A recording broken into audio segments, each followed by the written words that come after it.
Cerita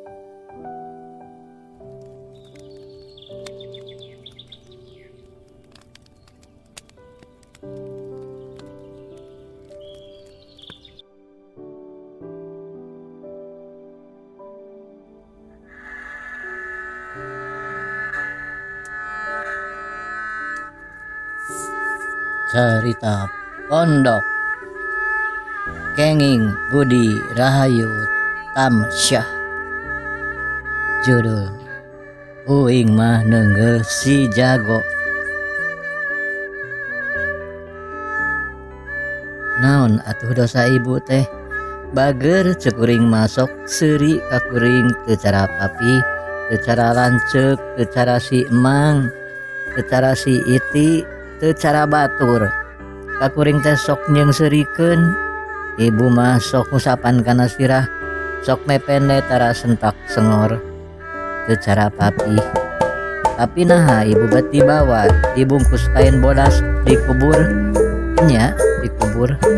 Di harita kuring can panggih deui jeung ibu, padahal kuring teh meunggal nungguan di tempat ibu dikubur. Nah cicing bae atuh ibu teh. Tapi mah teu ngarti, teu ngarasakeun mun kuring cicing di dinya teh sok diteang, sok dicarekan. Mun kuring teu daek sok dirangket, tapi mah teu ngarti apan kuring teh keur ngadaguan ibu. Tapi basa eta mah kuring bisa samemeuna cicing ngadaguan ibu teh nya di tempat dikuburna. Papi eueuh, si iti eueuh, si emang eueuh, teuing kamarana da garinding tanseu poge nu tara ka imah. Aya deui basa eta mah cenah papi rek kawin deui, cenah kuring tereh boga ibu deui, cenah ambeh kuring teu kakuburan bae, cenah teuing naon deui ceuk papi teh da loba nu diomongkeunana, cenah kuring bakal boga adi awewe. Harita kuring bisa ngadaguan ibu saseubeuna nepi ka reup peuting. Tapi ibu eueuh bae. Kuring neangan pangali rek ngali kuburan ibu. Keur naon atuh ibu teh? Kuring hayang panggih kuburan ibu dikali ku awi. Tapi kakarage sabaraha gecerukan datang si emang. Keur naon maneh teh oyik? Hayang panggih jeung ibu. Moal aya atuh di dinya mah. Aya. Beungeun nyaho di dieu dikuburna teh. Atuh geus eueuh bagus jadi taneuh. Jadi taneuh, ibu jadi taneuh. Sok nu lain-lain bae ari si emang. Ulah ibu mah ulah jadi taneuh. Kuring beuki segut ngali kuburan ibu bisi nya kaburu jadi taneuh. Oyik, ibu maneh mah aya di imah. Aya di imah nya. Karek datang bieu jeung papi. Ibu uing nya. Jul kana awi lempang gura-giru ka imah hayang geura panggih jeung ibu. Di buruan loba mobil nu beureum jeung nu bulau mah nyaho anu papi. Nya bae kasampak di imah teh loba jelema. Aya nu wauh, aya nu henteu, tapi ibu mah eueuh. Mana ibu teh mang? Tuh nu baju hejo gigireun papi. Nu baju hejo. Kuring nenget-nenget lain eta mah lain ibu anu make baju bodas.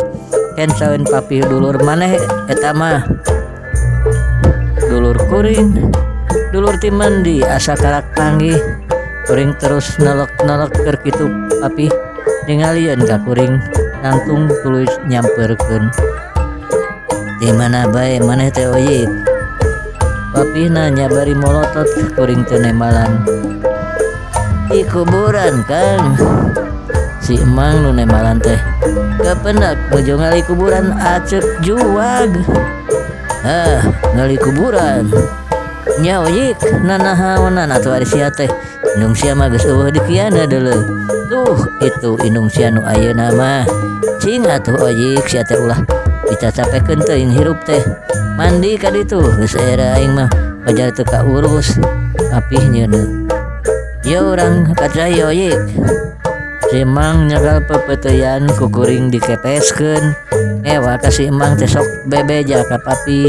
segala rupa dibejakeun ka papih kituna teh basa ibu geus dikubur we baheula mah tara dasieun ku ibu leungeun si emang ku kuring dikepeskeun deui lesot kuring indit ka cai sorangan mandi suk ke kamar kuring ganti baju nu mang beulikeun ibu teh ti pasar jeung kuring meulina ge baju kahayang kuring ibu iraha atuh ngajak ka pasar deui ka jeung uing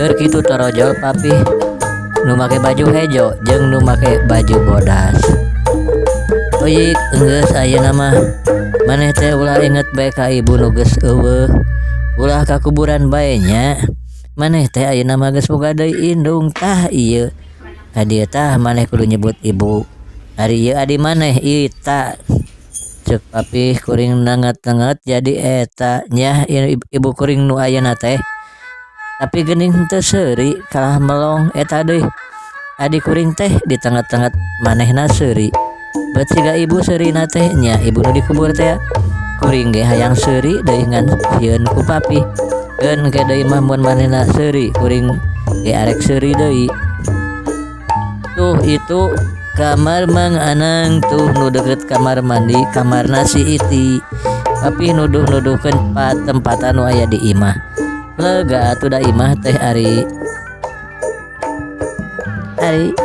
itu wangunan naon Pak adi kuring teh nanya oh eta mah gudang anu sabeulahna deui dipake kanang hayam ku Mang Anang seueur hayam napi ih loba oge aya kana 10na puguh oge daekan boga ditembake hayang ngingu hayam sagala nya puguh wae teu hese ku endog hayam kampung ari sakalian butuh keur isuk mah aya tapi seuri indung kuring nu anyar ge seuri tapi lain ka kuring adi kuring ngadilak bari seuri-seurina siga seuri ibu tapi lain ibu nu ieu oyik sing nurutnya ke indung maneh cek papi mohon tong ka kuburan deui nya da ayeuna mah aya ibu sareng abdi cek adi kuring teh bari seuri kuring unggek teu karasa tiluannana lalempang deui ningalian imah ku kuring diserangkeun tina jandela terus areureun di taman Dariuk kuring mah terus bae dahar menang nyayagikeun si Iti kuring inget bae ka adik kuring teh saha ngaranna teh poho deui inget teh kana seurina bae siga seuri ibu tapi lain ibu nu ieu isukna kuring dibejaan ngaran adik kuring teh ku si Iti Neng Ita cenah bisi poho deui kuring terus ngapalkeun ngaranna mun poho nanya deui ka si Iti Neng Ita si Iti mah jeung seurikeun keun bae ayeuna mah lain seurina bae nu inget teh ngaranna oge inget Neng Ita nya bae Neng Ita mah bager tara jeung seurikeun tara moloto tara sentak sengor osok seuri unggal panggih oge osok nanya unggal panggih oge di mana oyik geus dahar oyik geus mandi oyik ka kuburan ibu deui tara ibu nu anyar mah henteu kitu ayeuna mah kana dahar tara telat kana mandi tara telat ulin tara jauh ka kuburan oge tara Neng Ita sok seuri mun ku kuring ngajawab bener teh tuluy mah kuring oge sok nanya ka Neng Ita cara ka ibu we tapi lain ibu nu ieu Neng Ita di mana kuliah cenah kuliah teh naon Neng Ita ngajawab kuring teu ngartikeun bae dan Neng Ita sok seuri Neng Ita ti mana ti pasar cenah ieu mawa oleh-oleh keur oyik ku patahu sapincu Neng Ita ti mana